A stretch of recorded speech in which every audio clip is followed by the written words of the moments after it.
வாழ்ந்தாள் உந்தன் மடியில். அத்தியாயம் 64. சத்தியதேவனுக்கு மிகவும் பிடித்த தளிர் பச்சை நிறத்தில் பட்டுச்சேலை கட்டியிருந்தாள் சுமித்ரா. பட்டுச்சேலையும் தலை நிறைய பூவும், காதுகளில் பச்சைக்கல் வைத்த முத்து ஜுமிக்கியும், கை நிறைய வளையல்களும், கழுத்தில் டாலடிக்கும் வைர நகைகளுமாக ஒரு நட்சத்திரம் போல மின்னிக் கொண்டிருந்தாள் சுமித்ரா. சத்தியதேவனுக்கு இருப்பு கொள்ளவில்லை. அவன் தயாராகி கிட்டத்தட்ட அரை மணி நேரத்திற்கு மேல் ஆகிறது. ஆண் பிள்ளை கொளித்துவிட்டு வேஷ்டி சட்டையை கட்டிக்கொண்டால் ஆயிற்று. வெளியே செல்ல மனமின்றி அறைக்குள்ளேயே குட்டி போட்ட பூனை போல மனைவியே சுற்றி சுற்றி வந்து கொண்டிருக்கிறான். 18 பட்டிக்கும் பஞ்சாயத்து தலைவர். முன்பெல்லாம் முரட்டுக்காளையாக ஊர் ஊராக பஞ்சாயத்து பஞ்சாயத்து என்று சுற்றி திரிந்தவன் இப்போதெல்லாம் மனைவியின் முந்தானையை பிடித்துக் கொண்டு அவளையே சுற்றி சுற்றி வருகிறான். கிட்டத்தட்ட அதுதான் முழு நேர வேலையாகி போயிற்று சத்தியனுக்கு. அந்த விஷயத்தில் அவன் மானரோஷம் எல்லாம் பார்ப்பதில்லை. கட்டிலில் அமர்ந்திருந்தவன் நைஸாக எழுந்து பூனை போல் நடை நடந்து அவளை பின்னால் இருந்து கட்டிக்கொண்டு, ஃபர்ஸ்ட் நைட்ல பார்த்த மாதிரியே இருக்குடி. என்ன ஒண்ணு, கையில பால் சொம்பு மட்டும்தான் மிஸ்ஸிங். சுமித்ராவின் தோளில் முகம் புதைத்துக் கொண்டு ரகசிய குரலில் சத்தியன் சொல்ல, அவனிடமிருந்து விலகி நின்ற சுமித்ரா வெட்கப்பட்டு சிரித்துக் கொண்டே, பிறகு, எல்லாம் கரெக்டா சொன்னீங்க, ஆனா ஒரு விஷயத்த மட்டும் மறந்துட்டீங்களே பாஸ் என்று ஒற்றை புருவம் உயர்த்தி அவனை பார்த்து கேட்டவள் பிறகு என்று தொண்டையை கனைத்துக் கொண்டு, இந்த பாரு, இந்த கல்யாணம் என்ன ரீசனுக்காக நடந்ததுன்னு உனக்கு நல்லா தெரியும் நான் நினைக்கிறேன். இது சும்மா ஊர் மெப்புக்காக நடந்த ஒரு போலி கல்யாணம் என்று அவனைப் போலவே இறுகிய குரலில் பேச ஆரம்பிக்க, அவளிடமிருந்து தப்பித்து ஓட முயன்றவனை 2 எட்டில் தாவி பிடித்தாள் சுமித்ரா. எங்க ஓடுறீங்க? எல்லாம் ஞாபகம் இருக்கும், அது மட்டும் மறந்துடுமோ என்றவளை பரிதாபமாக பார்த்தான் சத்தியதேவன். ஏண்டி திரும்ப திரும்ப அதையே சொல்லிக்காட்டி மனுஷனை சாவடிக்கிற? 5 வருஷம் ஆச்சு, 3 பிள்ளைங்களையும் பெத்தாச்சு, இன்னும் அந்த வசனம் உனக்கு மறந்து போகலையா என்று அழைத்துக் கொண்டவன் பிறகு வலது கையால் நெற்றியில் அரைந்து கொண்டு, ச, நான் ஒரு மடையன், போய் ஃபர்ஸ்ட் நைட்ல போய் அதை சொல்லிருக்கணும், ஒரு 2 நாள் கழிச்சு சொல்லிருக்கலாம் என்று தன்னைத்தானே நொந்து கொண்டான். கணவன் படும் அவஸ்தையை கண்டு உள்ளூர சிரித்தவள் பிறகு, காலம் கடந்த ஞானோதயம், இப்ப யோசிச்சு என்ன பிரயோஜனம்? அப்புறம் என்ன சொன்னீங்க? 3 புள்ள இல்ல 30 புள்ள பெத்தாலும் கூட எனக்கு அந்த வசனம் மறக்கவே மறக்காது. சுமித்ராவின் குரலில் இருந்த காட்டத்தை உணர்ந்து கொண்ட சத்தியன் சட்டென்று அவளை இழுத்து பிடித்து இதழோடு இதழ் பொருத்தி முத்தமிட தொடங்கிவிட்டான். யாரோ மாடிப்படி ஏறி வரும் சத்தமும் அதனைத் தொடர்ந்து அம்மா, மம்மி என்ற இளம் குரல்களும் கேட்க சட்டென்று இருவரும் பிரிந்து நின்றார்கள். அவனை முறைத்துக் கொண்டே ஈரமாக இருந்த இதழ்களை துடைத்தாள் சுமித்ரா. அம்மா கிளம்பலாமான்னு ரீட்டா கிராண்ட்மா கேட்டுட்டு வர சொன்னாங்கம்மா என்றான் ராம்சரண். ஆமா மம்மி, தனா தாத்தா, செல்வி பாட்டி, கௌசி பாட்டி, ரத்தன் தாத்தா எல்லாரும் அங்க போயிட்டாங்களாம். பாட்டி இப்பதான் போன் பேசினாங்க, லேட் பண்ணாம சீக்கிரம் கிளம்பி போகணுமா. பெரிய மனுஷி போல பேசிய மகளை குனிந்து தூக்கி அழுத்தமாய் கன்னத்தில் முத்தமிட்டான் சத்தியதேவன். பதிலுக்கு தன் சின்னஞ்சிறு கைகளால் அவன் கழுத்தை வளைத்து கன்னத்திலே முத்தமிட்டவள் சுமித்ராவை பார்த்து, என்ன மம்மி பார்த்தே இருக்கீங்க, வாங்க கிளம்புங்க என்று சொல்ல முகத்தை வெட்டி கொண்டாள் சுமித்ரா. நாங்க ரெடியா தான் இருக்கோம், அப்பாவும் மகளும் செல்ல கொஞ்சம் தான் நிறுத்திட்டீங்கன்னா கிளம்பலாம் என்று சுமித்ரா சொல்ல, தாயை பார்த்து வாயை பொத்திக் கொண்டு சிரித்த பார்கவி சத்தியனின் காதுக்குள் எதையோ கிசுகிசுக்க அதை கேட்டு அவனும் சிரித்து விட்டான். இடுப்பில் கை வைத்து இருவரையும் முறைத்தாள் சுமித்ரா. என்ன சிரிப்பு வேண்டி கிடக்கு? அது ஒண்ணும் இல்ல, அவளுக்கு நான் கிஸ் பண்ணதை பார்த்து உனக்கு ரொம்ப ஜலசா இருக்கான், அதனால போனா போகுதுன்னு உனக்கு ஒரு கிஸ் தந்துடணுமா என்று சத்தியதேவன் சொல்ல, ஆமா என்று தலையசைத்தாள் பார்கவி. அடீங்க என்று கையை ஓங்கிக் கொண்டு வந்தாள் சுமித்ரா. ஏன் புருஷன் என்ன கிஸ் பண்றதுக்கு நீ பர்மிஷன் தரணுமா? உன்னை அப்புறம் பேசிக்கிறேன்டி என்று மகளை மிரட்டியவள் சத்தியனை பார்த்து, என்ன என் வாயை பார்த்துட்டு இருக்கீங்க, பிள்ளைங்களை தூக்கிட்டு கீழே போங்க, டைம் ஆகுதுல்ல என்று சத்தம் போட, குனிந்து மற்றொரு கையில் ராம்சரனை தூக்கிக் கொண்டு சத்தியதேவன் முன்னால் நடக்க, தொட்டிலில் தூங்கிக் கொண்டிருந்த 9 மாத குழந்தை ருத்ரேஷை எடுத்து தோளில் போட்டுக்கொண்டு அவனை பின் தொடர்ந்தாள் சுமித்ரா. சத்தியன் குடும்பத்தோடு செல்வதற்கு முன்பே அனைவரும் அங்கே வந்து விட்டனர். தனி ஆளாக இருக்கும்போது ஊருக்கு முன்பாக போய் ஒரு இடத்தில் நிற்பவனுக்கு இப்போதெல்லாம் நேரமே இல்லை. 3 பிள்ளைகளையும் எழுப்பி குளிக்க வைத்து தயார் செய்து சாப்பாடு கொடுத்து 5 பேரும் கிளம்புவதற்குள் மூச்சு முட்டி போகிறது. காரில் இருந்து இறங்கியதுமே ஓடிச் சென்று கௌசல்யா தேவி சுமித்ராவிடமிருந்து ருத்ரேஷை வாங்கிக் கொண்டார். பார்கவி ஜனார்த்தனன் தாத்தாவை தேடி போய் மடியில் அமர்ந்து கொண்டாள். சாப்பிட்டியா கண்ணம்மா என்று கொஞ்சியவரிடம், போங்க தாத்தா, இந்த இட்லியை யார் கண்டுபிடிச்சாங்களோ அவன் மட்டும் என்கிட்ட மாட்டினான்னு வைங்க, 3 டைம்ஸ் இட்லியா கொடுத்து அவனை சாவடிப்ப என்றவளின் பேச்சில் திகைத்து சிரித்துவிட்டு, அப்படின்னா முதல்ல உங்க செல்வி பாட்டிக்கு தான் அந்த தண்டனையை கொடுக்கணும். அப்படியா? ஏன் தாத்தா? தினமும் தாத்தாவுக்கு இட்லியா தான் கொடுக்கறா, கேட்டா வேற எதுவுமே செய்ய தெரியாதா என்று சோகமாக முகத்தை வைத்துக் கொண்டார் ஜனார்த்தனன். அப்படியா என்று நாடியில் கை வைத்து யோசித்த பார்கவி, அப்ப பேசாம நீங்க புதுசா ஒரு பாட்டியை கூட்டிட்டு வந்துருங்க தாத்தா என்று பார்கவி சொல்லிக் கொண்டிருக்கும் போதே அங்கே வந்த செல்வி, என்ன பாட்டி கேட்டின்னு ஏதோ பேச்சு காதுல விழுந்துச்சு, என்ன விஷயம் என்று கேட்க அவரை பார்த்த பார்கவி, அது ஒண்ணுல்ல பாட்டி என்று விஷயத்தை சொல்ல ஆரம்பிக்க கப்பென பேத்தியின் வாயை பொத்தி, அது செல்வி சும்மா சும்மா பேசிக்கிட்டு இருந்தோம், போப்போ நீ போய் வேலையை பாரு, அங்க பாரு கௌசி உன்னை கூப்பிடுறான்னு நினைக்கிறேன் என்று மனைவியை தங்கை பக்கமாக விரட்டி விட்டார். அவரை மேலும் கீழும் ஒரு பார்வையை பார்த்துவிட்டு, கிழவனுக்கு லொள்ளு ஜாஸ்திதான் என்று வாய்க்குள் முணுமுணுத்துக் கொண்டே அங்கிருந்து அகன்றார் செல்வி. அப்பாடி என்று நெஞ்சில் கை வைத்துக் கொண்டார் ஜனார்த்தனன். புதுசா ஒரு பாட்டி வாங்குறதா பேசின விஷயம் தெரிஞ்சா அப்புறம் இட்லி என்ன பழைய கஞ்சி கூட ஊத்த மாட்டா. பூமி பூஜை நடைபெறும் இடத்திற்கு பக்கத்தில் ஒரு பெரிய சாமியானா பந்தல் போடப்பட்டிருந்தது. ஏற்கனவே குற்றால சீசன் என்பதால் காலநிலை குளுகுளுவென்றுதான் இருந்தது. வெயில் ரொம்ப தெரியவில்லை. சத்யா சார் வாங்கோ, மேடமையும் கூட்டிட்டு வாங்கோ, மனையில உட்காரணும், பூஜை ஸ்டார்ட் பண்ண போறேன் என்று ஐயர் அழைக்க எல்லோரும் எழுந்து பூஜை நடைபெறும் இடத்திற்கு வந்து அமர்ந்தார்கள். கொஞ்சம் தூரமாய் நின்று பேரன் ருத்ரேஷை கையில் வைத்து கொஞ்சிக் கொண்டிருந்த கௌசல்யாவை கைதட்டி அழைத்தான் சத்தியதேவன். கௌசல்யா கையில் இருந்த பேரனை தசரதனிடம் கொடுத்துவிட்டு தனியாக வர, இல்ல நீங்களும் வாங்க என்று சைகையிலேயே தசரதனையும் சத்தியன் அழைக்க அவரும் கௌசியோடு இணைந்து வந்தார். தசரதனிடமிருந்து தன் மகனை கை நீட்டி வாங்கிக் கொண்ட சத்தியன், 2 பேரும் போய் பூஜையில் உட்காருங்கம்மா என்று சொல்ல திகைத்து ஒருவரை ஒருவர் பார்த்து கொண்டார்கள் இருவரும். வேண்டாயா, நாங்க என்னத்துக்கு, எங்க காலமே கிட்டத்தட்ட முடிஞ்சு போச்சு, நீங்க 2 பேரும் தான் வாழ வேண்டிய பிள்ளைங்க, போய் உட்காருங்க என்று தசரதன் சொல்ல, ஆமா சத்யா, அவர் சொல்றது சரிதான், நீயும் சுமியும் உட்காருங்க, அதுதான் சரியா இருக்கும் என்ற தாயை ஆதூரமாக பார்த்த சத்தியன், இத்தனை வயசு வரைக்கும் நான் தனியாதாமா எல்லாத்தையும் செஞ்சிட்டு இருந்தேன். ஆனா இனிமேல் என் காலம் உள்ள வரைக்கும், உங்க காலம் உள்ள வரைக்கும் நீங்க 2 பேரும் இல்லாம ஒரு துரும்பையும் அசைக்க மாட்டேன், வாங்க என்றவன் இருவரையும் கையை பிடித்து அழைத்து சென்று பூஜையில் உட்கார வைத்தான். தசரதனையும் கௌசல்யாவையும் ஒரு சேர மனையில் பார்க்க அனைவருக்கும் நிறைவாகத்தான் இருந்தது. அத்தியாயம் 65.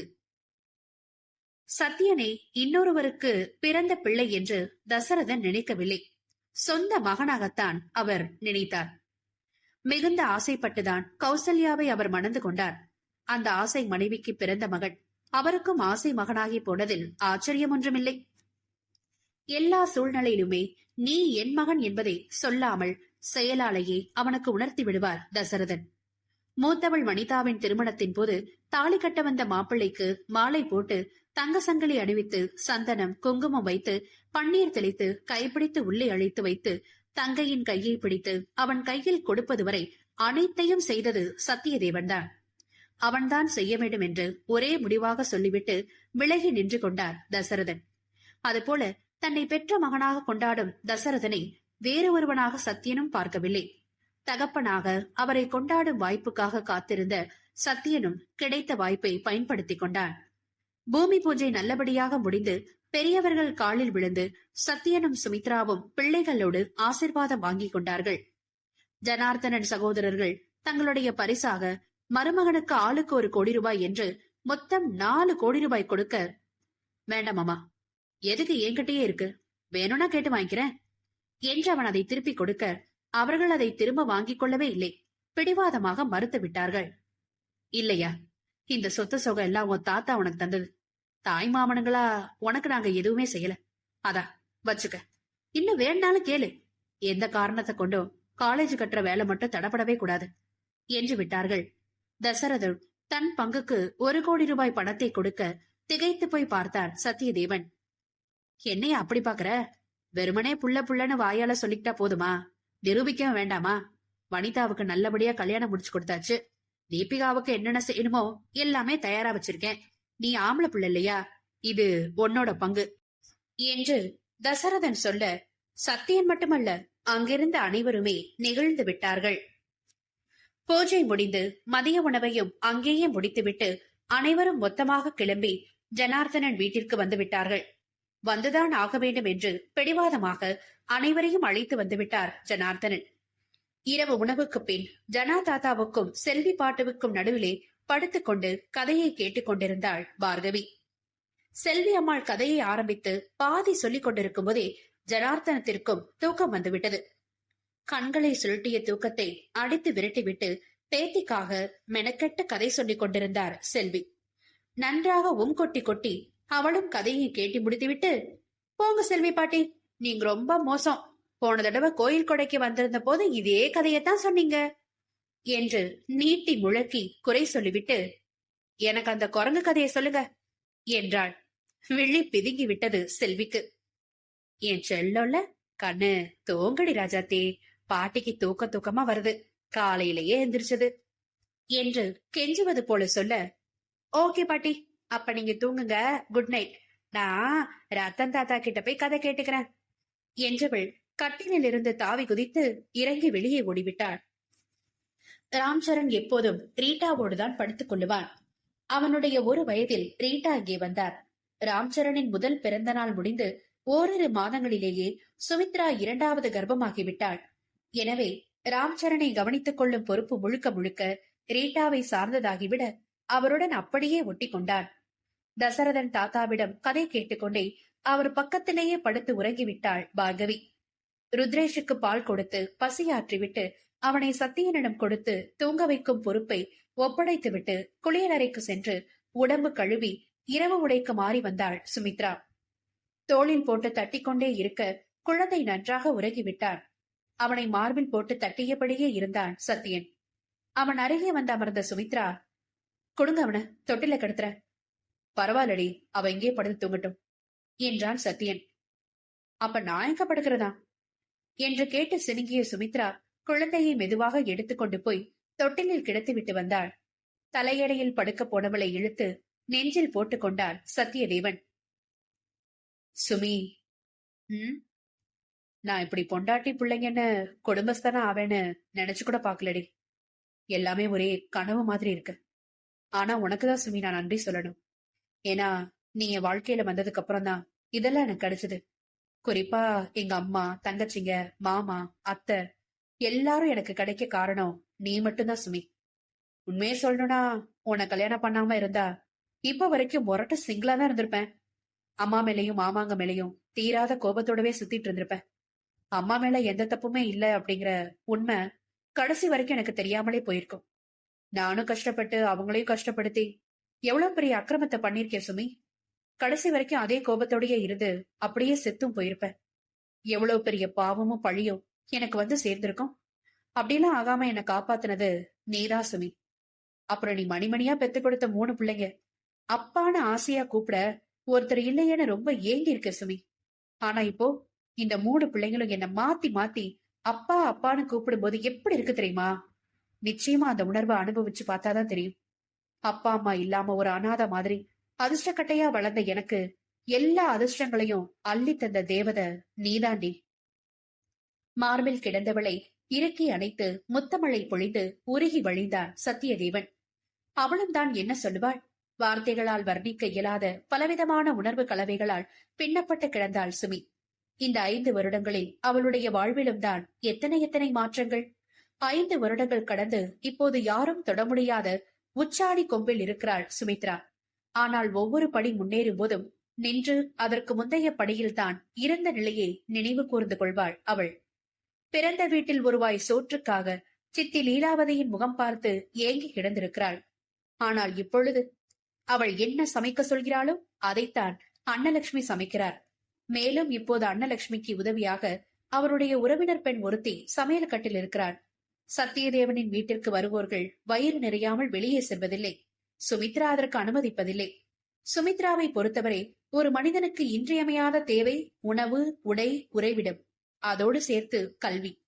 அவர்களது பள்ளியில் மிகவும் ஏழை குழந்தைகளுக்கு கல்வி கட்டணம் வசூலிப்பதில்லை. வருடா வருடம் ஒரு குறிப்பிட்ட சதவீத இடங்களை அவர்களுக்கென்று ஒதுக்கி வைத்திருப்பாள் சுமித்ரா. மேலும் மிகவும் வறுமையான குடும்பங்களில் இருந்து வரும் குழந்தைகள், தாய் தகப்பனை இழந்த குழந்தைகள், அனாதரவான குழந்தைகளிடம் டியூஷன் பீஸ் அவள் வாங்குவதில்லை. சுமித்ரா என்ன சொன்னாலும் செய்தாலும் மறுப்பே இன்றி ஒரு சின்ன சிரிப்போடு அதை ஏற்றுக்கொள்வான் சத்யன். சுமித்ரா மேல் உண்டான பிரமிப்பு இன்னமும் சத்யனுக்கு அடங்கவில்லை. முதலிரவில் அவன் சொன்ன வார்த்தைகளை கேட்டு ஆத்திரப்படாமல், ஆவேசப்படாமல், நிதானமாக யோசித்து தன் வாழ்க்கையை பற்றி அவள் முடிவெடுத்த விதம். ஒருவேளை மற்ற பெண்களாக இருந்தால் அந்த வார்த்தைகளை கேட்ட அடுத்த நாளே நியாயம் கேட்டு அவனை ஆலமரத்தின் கீழ் பஞ்சாயத்தில் நிற்க வைத்திருப்பார்கள், அல்லது போலீஸ் ஸ்டேஷன் போயிருப்பார்கள். குடும்பமானம் கருதி இதை எதையுமே செய்யாவிட்டாலும் கூட குறைந்தபட்சம் பிறந்த வீட்டிலாவது பிரச்சனையை சொல்லி இருப்பார்கள். ஆனால் அவனுடைய சுமி அந்த எதையும் செய்யவில்லை. ஒருவேளை அவளுடைய பொறுமை காரணமா, புத்திசாலித்தனம் காரணமா, அல்லது இரண்டுமா? ஏதோ ஒன்று சத்யனை காப்பாற்றியது, கூடவே சுமித்ராவையும். அன்றைய இரவிலும் அதற்கு பிறகு இருவருக்கும் நடந்த பிரச்சனைகளிலும் அவள் கடைபிடித்த பொறுமைதான் இன்றளவும் அவளை இப்படி ஒரு உயர்ந்த இடத்தில் கொண்டு வைத்திருக்கிறது என்றால் அது மிக இல்லை. இன்னும் அவள் எவ்வளவு உயரம் செல்ல ஆசைப்பட்டாலும் அவள் கைப்பிடித்து எந்த இடையூறும் நேர்ந்து விடாமல் அவளை பத்திரமாக அவள் விரும்பிய இடத்திற்கு ஏற்றி வைப்பான் சத்தியதேவன். எங்கோ ஒரு விவசாயியின் தோட்டத்தில் வளர்கின்றன பூக்கள் எல்லாம் யாரோ ஒருவரின் கைப்பட்டு அவை அந்த இடத்தை விட்டு இன்னொரு இடத்திற்கு செல்கின்றன. 10 விரல்களின் கருணையால் அந்த பூக்கள் எல்லாம் மாலையாகின்றன. மாலையாகினும் சரமாயினும் சென்று சேருமிடம் புண்ணியம் செய்ததாக இருக்க வேண்டும் அல்லவா? சுமித்ரா என்ற பெண்மலரும் அப்படித்தான். எங்கோ பிறந்து எப்படியோ வளர்ந்து இறுதியாக சத்யன் என்னும் தேவன் கழுத்தில் அழகிய மாலையாகி அவனை அலங்கரித்து மனம் பரப்பிக் கொண்டிருக்கிறாள். சத்தியதேவனின் தோள் சேர்ந்த அந்த சுமித்ரா என்னும் பெண்மலரின் வாழ்வில் இன்னும் பல வசந்தங்கள் வந்து சேர வேண்டும் என்று வாழ்த்தி விடைபெறுவோம். நிறைவடைந்தது. இதுவரைக்கும் நீங்கள் கேட்டு ரசித்த நாவல் எழுத்தாளர் சுஜாதா பிரபாகர் அவர்கள் எழுதிய வாழ்ந்தாள் உந்தன் மடியில். இந்த கதை உங்களுக்கு பிடிச்சிருந்தா லைக் பண்ணுங்க, ஃப்ரெண்ட்ஸ் அண்ட் ஃபேமிலிக்கு ஷேர் பண்ணுங்க, மறக்காம கமெண்ட் பண்ணிடுங்க. இதுவரைக்கும் சப்ஸ்கிரைப் பண்ணாம படிச்சவங்க கண்டிப்பா சப்ஸ்கிரைப் பண்ணிட்டு படிங்க. நன்றி.